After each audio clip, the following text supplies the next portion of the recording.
The Libertarian Party believes that power should be devolved away from centralised bureaucracies as much as possible. Smaller government is more efficient and less prone to waste.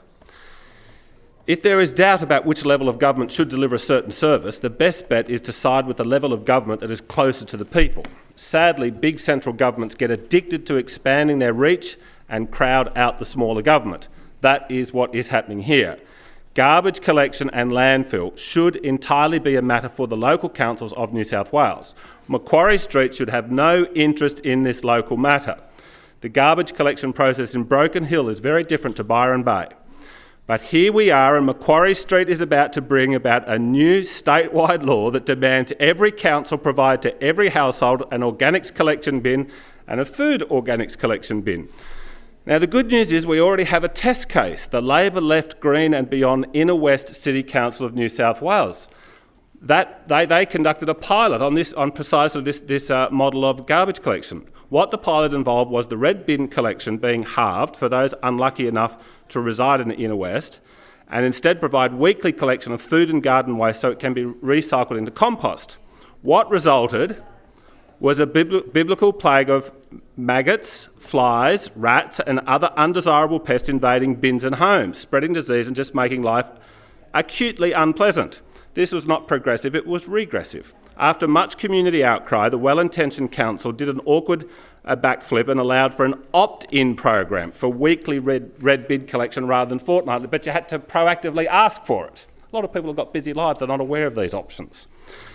The food organics and garden organics did not improve the lives of those in the Inner West, it made them worse. Ellie Tousakos told the Daily Telegraph, quote, "It was horrible. It was like we were living in a third world country. The bins were overflowing. There were mice, rats and cockroaches. It was disgusting." Now the minister, I'm glad she's here. Now, I understand she lives in the Inner West. I used to be very good.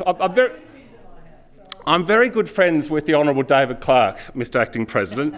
Before I came, David's been like a father to me for 30 years, and he told me, he gave me a little tutorial before I came to this place. He said, "John, Penny Sharp," he said, "you won't agree with one thing that she stands for, but she's impossible not to like." And David's a pretty tough guy. And it's true, it is true, but Minister, this is wrong. And I would love to know, Minister, as a resident of the Inner West, we'd love to hear your personal experience. Did we opt back into the weekly rather than the fortnightly?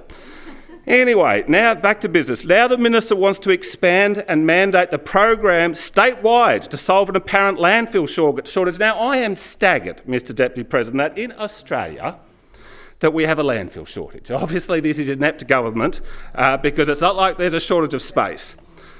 This is a problem of the government's doing, surprise, surprise, once again. Australia's a big country with lots of room. If we have a shortage, then let's build more landfill. Or better yet, let's stop centralising power under the dictatorship of the Environmental Protection Agency and allow local governments and communities to decide for themselves where landfills should be, what partnerships can be made, and allow them to determine the way they believe garbage should be collected and or recycled. Thank you.